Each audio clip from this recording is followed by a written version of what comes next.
السلام عليكم ورحمة الله وبركاته. اللهم صل وسلم وبارك على سيدنا محمد. ازيكم يا حبايبي، عاملين ايه؟ النهاردة معايا سهيلة. هي يعني مصممة ان هي تعمل معاكم اكلة النهاردة. انا انا انا فراخ بانيه تنتهي. هي هتعمل فراخ كنتاكي، تمام. بس ايه، بطريقة معينة. بس بطريقة معينة. خلاص. طيب هنبتدي هنا كده عشان ما ناخدش وقت. انا النهارده هنعمل الدبابيس، تمام. احنا طبعا غسلينها مشيطينها زي ما قلنا قبل كده، وغسلينها ونقعينها في ميه لا مش ميه، خل وليمون وملح. تمام. ايوه. ايه، معلش غلط. هنفتحها كده. لا، ما انا افتحها لك عشان مش ممكن تعوري نفسك.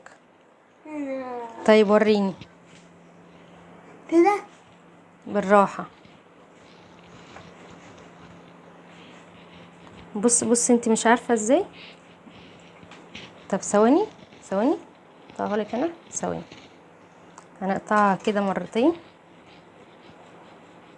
كده من مرتين. علشان التتبيله تدخل جواها، تمام. هنقطعها كده،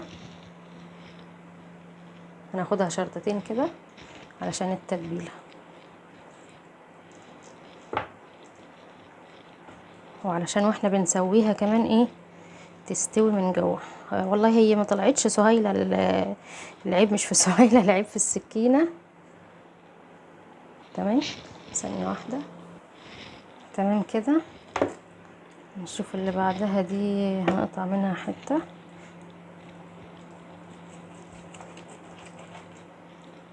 ايوه. كبيره فهنقطع منها حته، تمام. هو باين كده. هنقطع الدبوس التاني مرة كده، مرة كده، واحدة تحت. ومرة كده.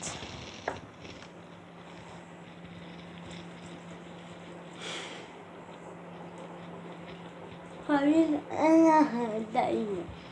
ماشي، خليكي انت ايه كده. احنا قطعنا الفراخ كده، الدبابيس كده، يعني قطعة كده وكده. طب ثانية واحدة يا صاحبي، ثانية واحدة عشان الهدوم. ومن ورا نفس الكلام علشان التتبيلة تدخل فيها كويس، وعلشان يعني واحنا بنسويها كمان تستوي كويس، ولا ايه؟ قدت معاك دي. ما انا عارفة هنحطها في الدقيق. وهي كده. انا اجيب الطبق. هنجيب الطبق. وانا هحط الفراخ. وانا حط كوباية مية. هنحط كوباية المية، تمام كده. نحط كاتشب. هنحط دول معلقتين من الكاتشب كده. انا ابدأ ندهب.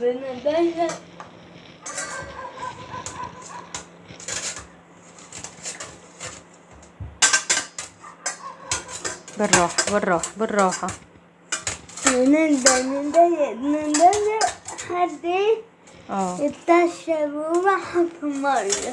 نفضل نقلب كده لحد ما الكاتشب يروح في المية، تمام كده راح.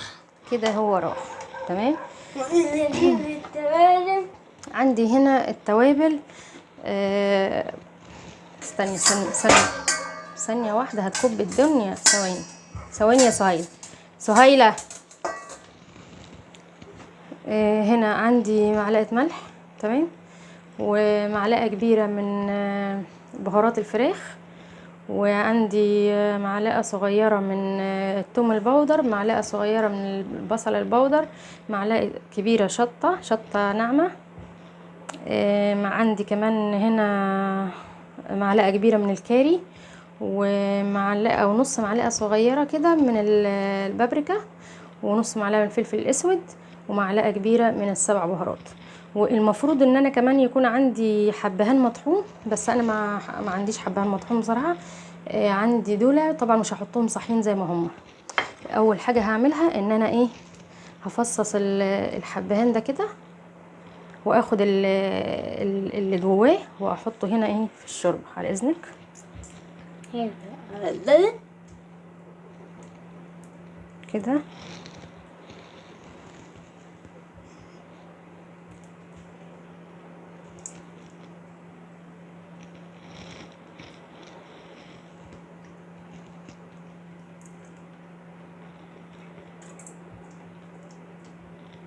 تمام كده انا فصصت الثلاث حبات اللي معايا، حبانيات اللي معايا.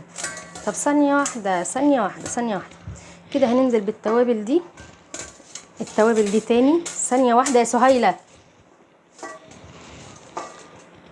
التوابل دي تاني: بهارات فراخ، ملح، فلفل اسود، بابريكا، كاري، شطه ناعمه، سبع بهارات، بصل بودر، توم بودر. تمام. انا هنزل بالبهارات دي هنا في الميه بتاعه التتبيله دي، ونفس البهارات كده هحطها على الدقيق. ماشي. انا دلوقتي بتبل الدبابيس اللي معايا دي، وهسيبها تبات في التلاجة لتاني يوم. تمام. لا علشان تشرب التتبيله كويس. فتاني يوم بقى انا هعمل نفس الخلطه دي كده، بس هحطها على الدقيق. تمام. بسم الله. طب ثانيه واحده،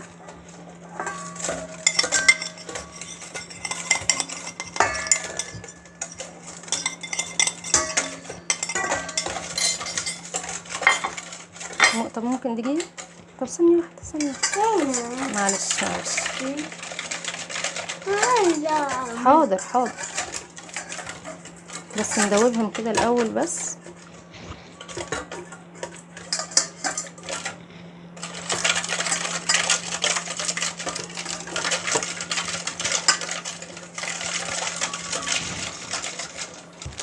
معايا هنا كمان باكو مرقة فورية،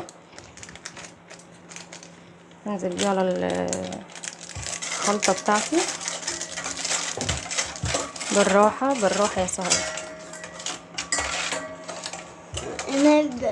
سهيلة النهاردة هي صاحبة الفيديو وهي صاحبة الأكلة، فيعني مرار طافح.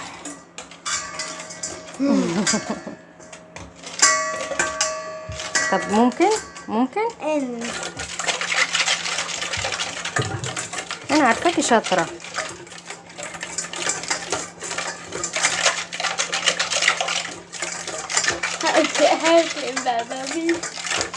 هات الدبابيس.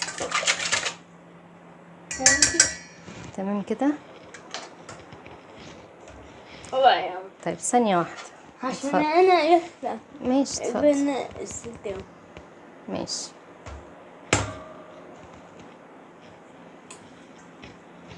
طب تعالي انت من هنا، تعالي انت من هنا. يلا هات اللي بعدها، هات اللي بعدها. إيه الاول قولي لهم كده انت عملتي ايه قبل ما تبتدي تعملي الاكل. احنا عملنا لا عملتي ايه في ايديكي؟ دخلتي عملتي ايه في ايديكي في الحمام؟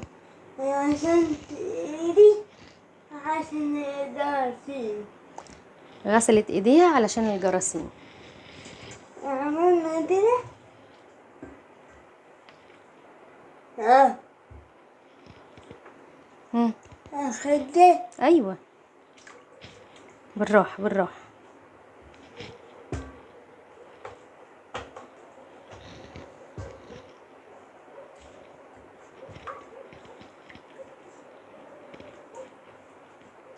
تمام تمام. تمام. هنعمل كده، برافو نبدأ بقى كده برافو. لحد لحد تبقى تتملي فراخ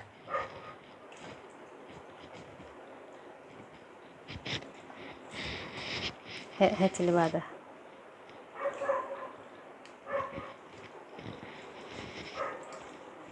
على مهلك. عشان حبيبي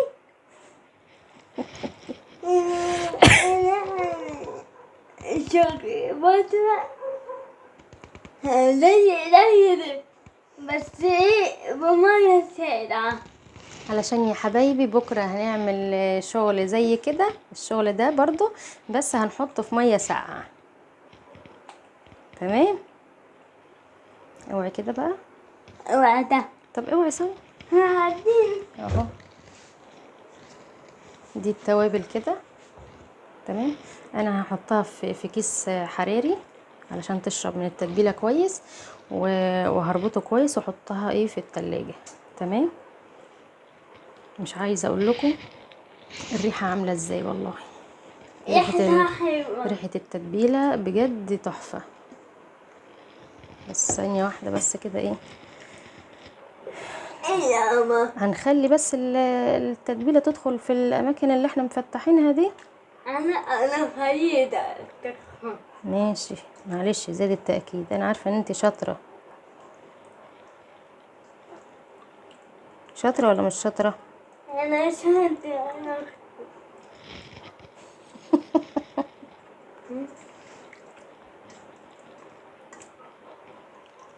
انا حديرة. اه هي شاطرة على فكرة، هي من غير ما لوحديها، من غير ما حد يقول لها، يعني مش محتاجة لنا هي.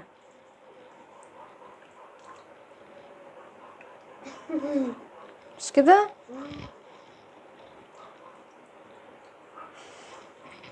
كده انا خليتها ايه، يعني التتبيلة دخلت في الفتحات اللي احنا عاملينها كده. تمام، ولسه بقى لما تبات في التلاجة في الكيس الحراري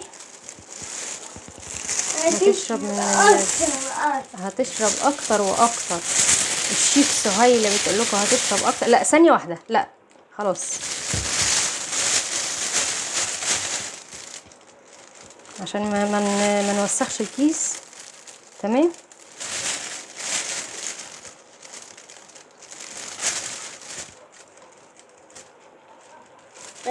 انت طلع كده تبقى التوازن. كده كده ايه. انت طلع تبقى التوازن. بكب التوابل. اكبها ازاي يعني؟ ايوه ما انا عارفه، امال هي هتشرب من ايه. اوعي طب كده، شايفين كده. هنزل بيها كده ايه في الكيس ثانيه واحده، هنزل بيها على الفراخ كده في الكيس الحراري.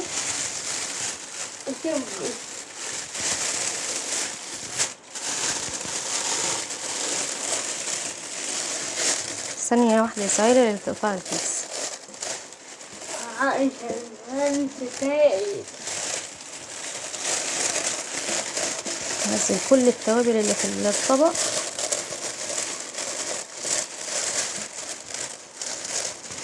وبس كده. وبس كده. خلصنا على كده. خلصنا على كده. انا حاطه في التلاجة. كده انا حاطه في التلاجة. بس ايه؟ بس ايه؟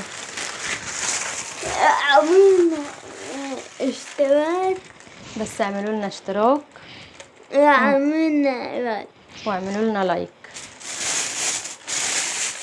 من فضلكم. ما تنسوش طلب سهيلة، واعملوا لنا لايك كتير، عشان مش عارفة في ايه بالظبط، يعني عندنا ازمة في اللايكات. ايه. تمام كده اهو.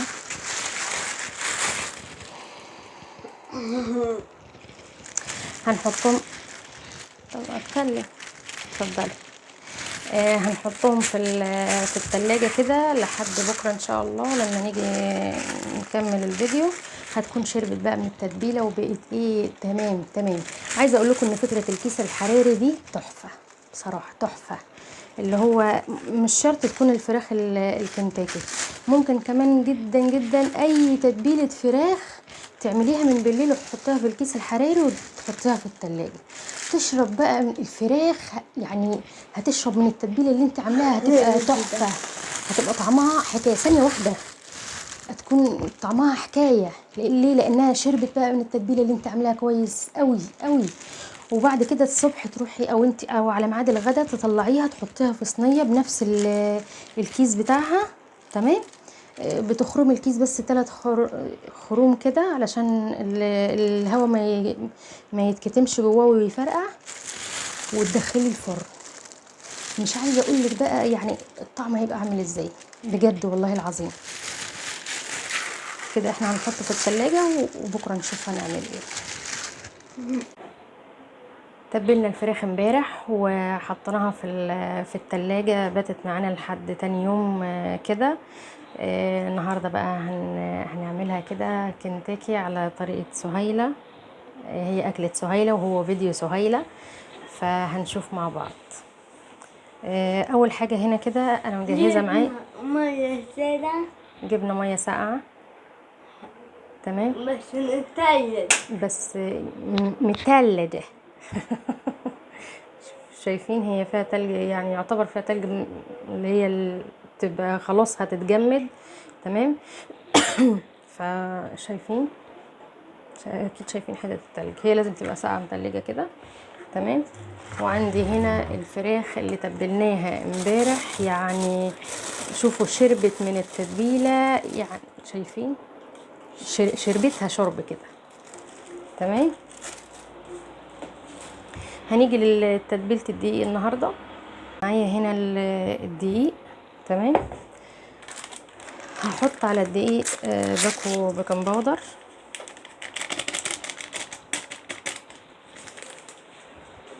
لا ثانية واحدة، مش بإيدك. وبعدين وهنحط معلقتين نشا. تمام. عندي هنا البهارات اللي هي زي اللي حطيناها على الفراخ امبارح. توم باودر، بصل باودر، بابريكا، بهارات فراخ، 7 بهارات، كاري، شطة وملح وفلفل اسود. تمام. هننزل بيهم كده على الدقيق. ممكن أعمل هنا. طب ثانية واحدة، ثانية واحدة، عشان بس ايه ما يتبعترش. ثواني. هنقلبه كده كويس.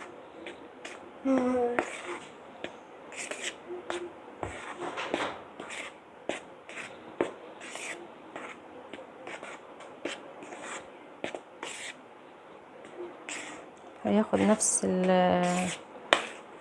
طعم التتبيله طبعا اللي احنا متبلين بيها الفراخ كده. انا حاولت اقرب الكاميرا على قد ما اقدر. تمام. انا عندي طاسه غويطه كده اهي، فيها زيت، فيها زيت غويط كده على السخان بيسخن. تمام. طب ثانيه واحده، هعمل بس واحده وانت ايه بعمل. انا همسك كده الفراخ بعد ما من التتبيله بتاعتنا، وهعملها كده في الدقيق كده.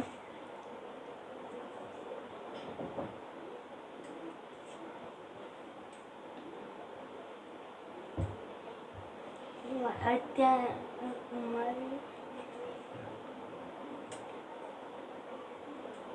نفضها كده من الدقيق كويس.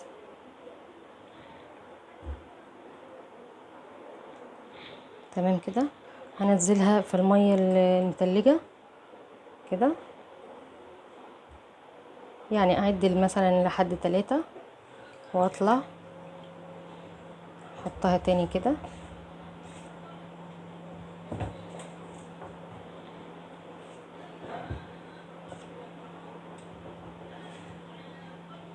وحتى أكون مرتين. احطها في المية تاني. انت متأكدة؟ اصل انا اللي اعرفه ان هي بتتحط مره واحده. نحطها تاني؟ طيب نحطها تاني كده في الميه ونخرجها عشان انت متقمش. عشان كده تقرمش. لا، ايه؟ انت تعمل ايه؟ ايه؟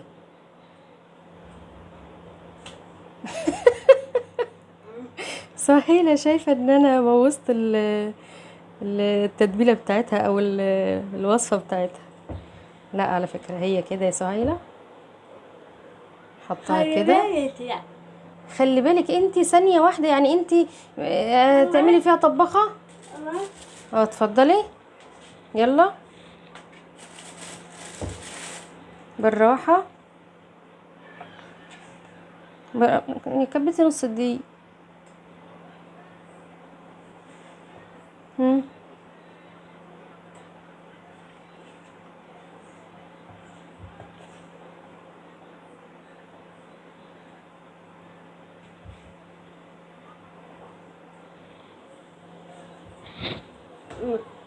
كده كده ثانيه واحده. طيب بس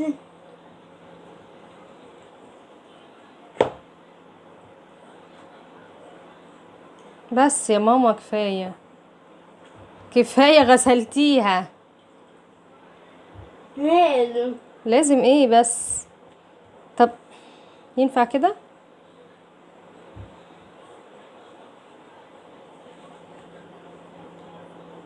طب ثانيه واحده، ثانيه واحده، ايه؟ ثانيه واحده، عشان احنا كده بنعجن. ماما. والله بنعجن احنا كده. ماما. ثانيه واحده يا سهيله.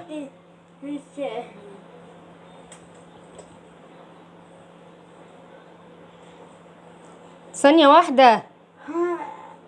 عايزة. بس طب اوعي ايدك عشان انت كده حشتي من عليها التتبيله يا ماما. بعدين.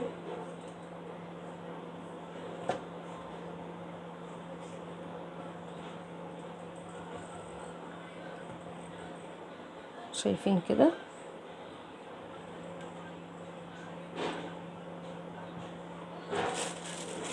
اتفضلي.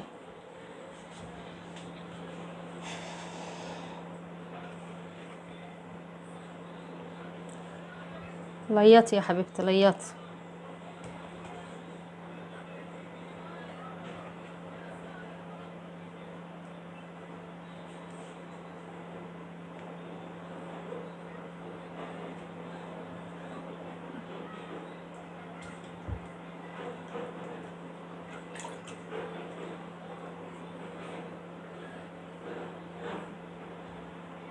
ما ينفعش تمسحي كده من عليها، ما ينفعش. اوعي بقى. أهل عين. انت عارفه ايه بس.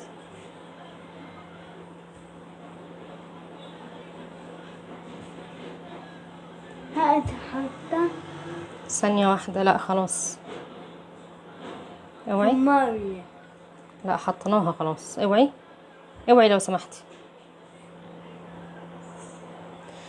طيب احنا هنكمل الباقي، هنليط براحتنا وبعدين نرجع. عندي كده الزيت غلى في الطاسه. هنزل كده بيها بسم الله.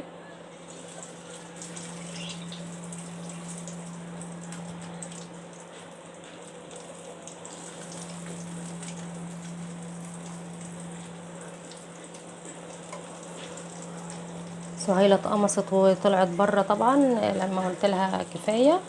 انا هكمل.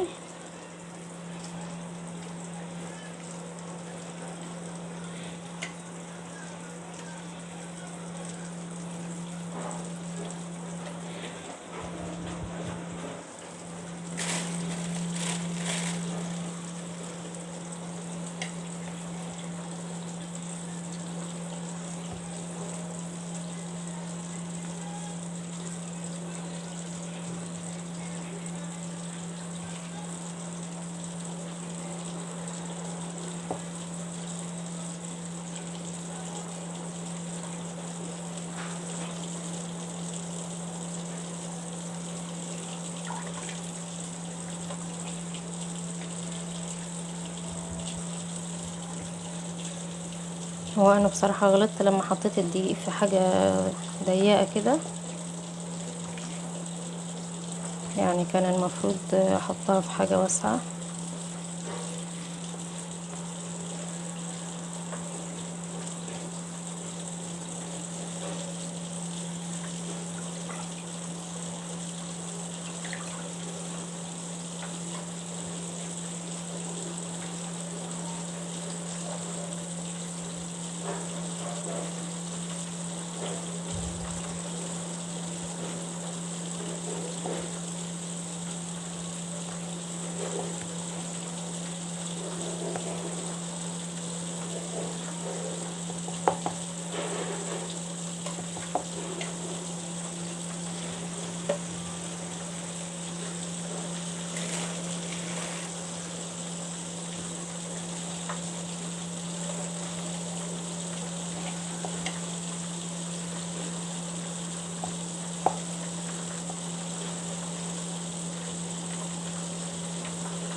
كده قربنا نخلصهم.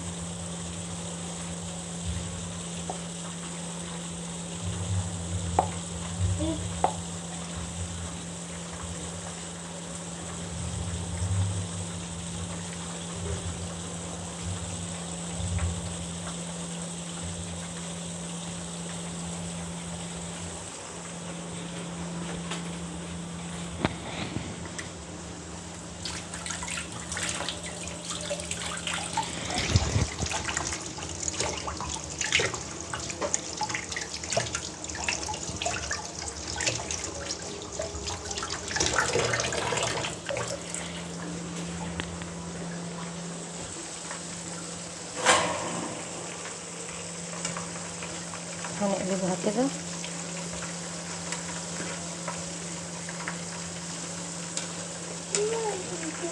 انتوا شايفين المنظر طبعا. لا لا،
شايفين يا جماعة كده الفراخ بتاعتنا خلصت.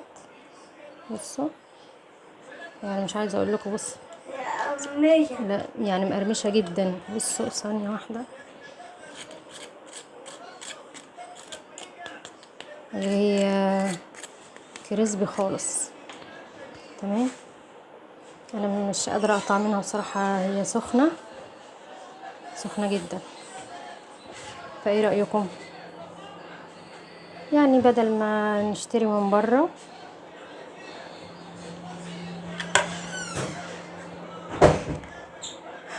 بدل ما نشتري من بره بقى، يعني لو الولاد نفسهم في حاجه زي كده هندفع شيء وشويات. طب وعلى ايه يعني؟ احنا نجيب الفراخ والتتبيله بتاعتها بسيطه جدا جدا، مش شغلانه يعني، وهنعمل حاجه نظيفه ومضمونه، وفراخ احنا جايبينها طازه كده وغسلينها كويس ونتبلها كويس، يعني حاجه مضمونه لولادنا من الاخر. تمام. وده كان الفيديو بتاع سهيلة، وكان اقتراح سهيلة. آه قول لهم يلا السلام عليكم. ما تنسوش اللايك، ما تنسوش اللايك واللي ما اشتركش في قناتنا وشاف فيديو كده بالصدفة يشترك. وصفاتنا كلها سهلة ولذيذة، وان شاء الله تعجبكم. لايك كتير عشان الفيديو يترفع لو سمحتوا. السلام عليكم، ونشوفكم في فيديو جديد.